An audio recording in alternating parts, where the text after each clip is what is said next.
Dear brothers and sisters, all of us know the fact that God created man in his own image. But the most tragic and unfortunate thing is that even though man is in the image of God, he is always rebelling against God. Rebellion is in our DNA right from the beginning.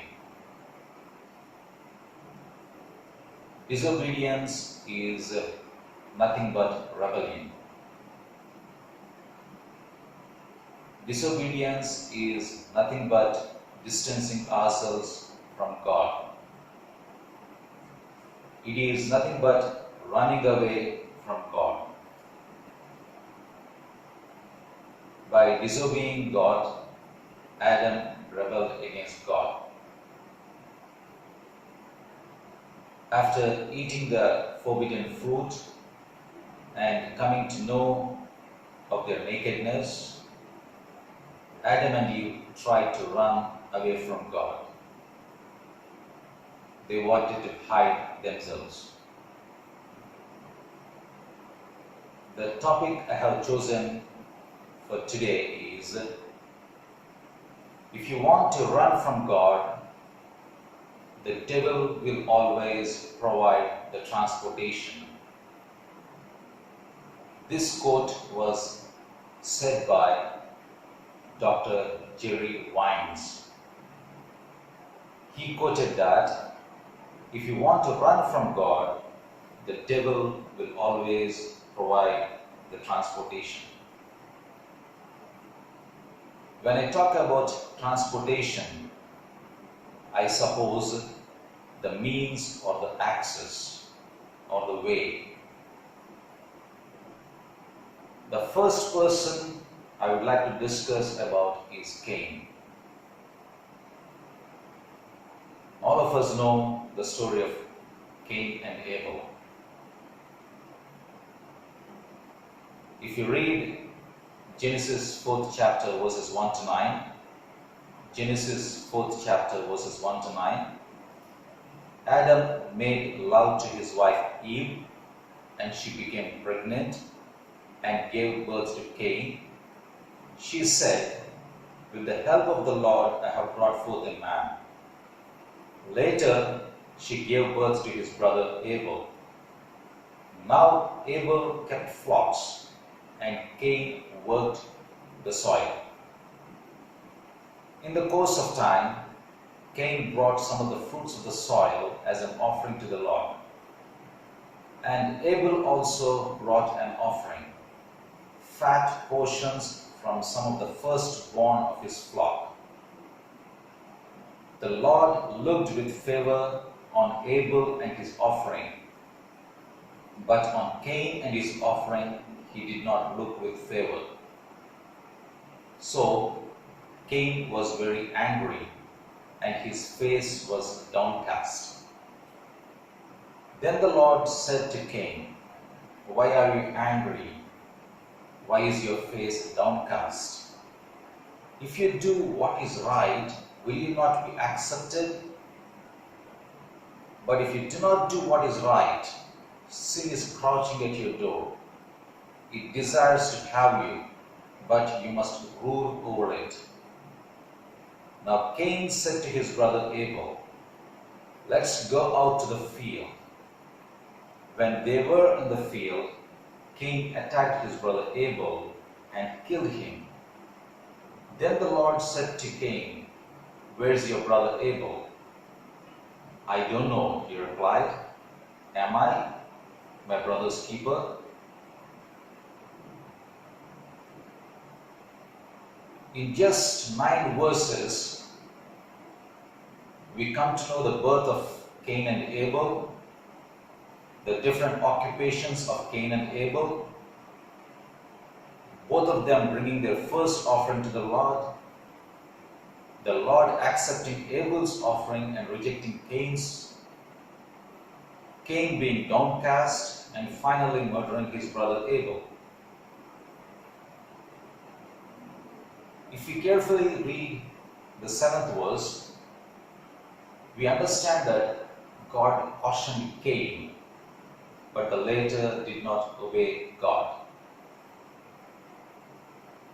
7th verse says, "If you do what is right, will you not be accepted?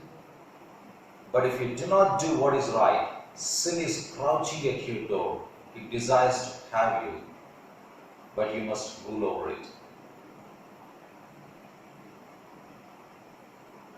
As today's topic suggests, if you want to run from God, the devil will always provide the transportation. If you read the second part of verse 7, we understand, "But if you do not do what is right, sin is crouching at your door. It desires to have you." So, the devil, the Satan, was waiting for Cain to disobey and run away from God, and it instigated him to murder his brother Abel.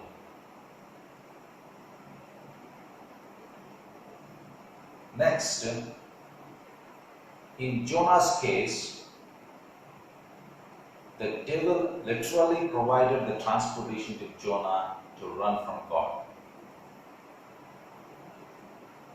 In the book of Jonah, first chapter, verses 1 to 3, book of Jonah, first chapter, verses 1 to 3, the word of the Lord came to Jonah, son of Amittai, "Go to the great city of Nineveh and preach against it, because its wickedness has come up before me."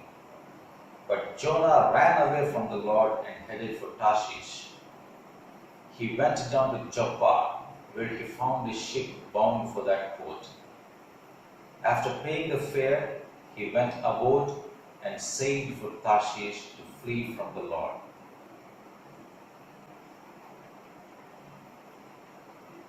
When we read these verses, we understand that he literally ran from God and was not willing to do what God commanded him to do. All of us know the story. The ship was caught in a storm. He was thrown into the ocean. He was swallowed by a big fish. He was in the belly of the fish for 3 days.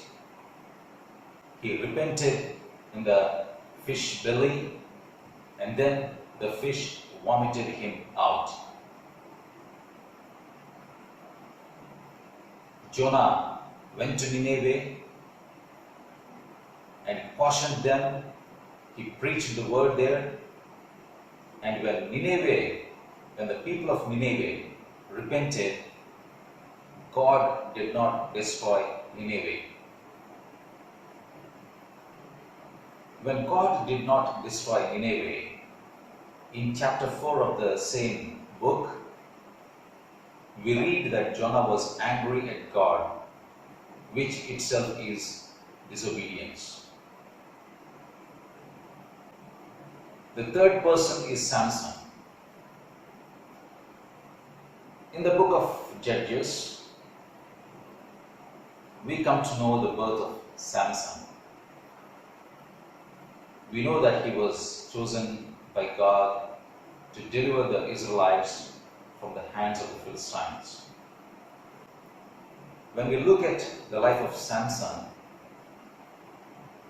he was always rebellious. He did not listen to his parents' instructions. Though he was physically strong beyond anyone's imagination, he had a weakness towards women.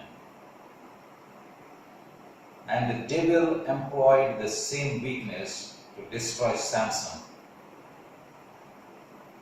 When we read Judges 14th chapter verses 5 and 6, Judges 14th chapter verses 5 and 6, Samson went down to Timnah together with his father and mother. As they approached the vineyards of Timnah, suddenly a young lion came roaring towards him. The Spirit of the Lord came powerfully upon him, so that he tore the lion apart with his bare hands, as he might have torn a young goat. but he told neither his father nor his mother what he had done. If you read the following verses 8 and 9, sometime later, when he went to marry her, he turned aside to look at the lion's carcass, and in it he saw a swarm of bees and some honey. He scooped out the honey with his hands and ate as he went along. When he rejoined his parents, he gave them some, and they too ate it. But he did not tell them that he had taken the honey from the lion's carcass. So he did something that was against the Mosaic law. As per Leviticus 11:24, whoever touches their dead bodies will be unclean until evening. By loving and marrying the women whom God forbade him to marry, he ran from God, and the devil was ready to carry out its plan. Dear brothers and sisters, we should always be alert and watchful, because the devil walks like a roaring lion, seeking whom he may devour. The devil is always ready to provide us with the transport or the means to run away from God. But we have to remember that we are the losers when we run from God, as we have seen in the lives of Cain, Jonah and Samson. Cain was more worried about the punishment rather than repenting. Jonah came back to God through the hard way, and Samson's life ended on a tragic note, even though he was finally successful in killing the Philistines. Dear brothers and sisters, let us not give the devil any chance to transport our lives away from God. And as Paul says in Ephesians 6:11 and 12, let us put on the whole armor of God, that you may be able to stand against the wiles of the devil. For we will wrestle not against flesh and blood, but against principalities, against powers, against the rulers of darkness of this world, against spiritual wickedness in high places. May God provide us with the required faith to move forward in our lives and be alert against the wiles of the devil. God bless you.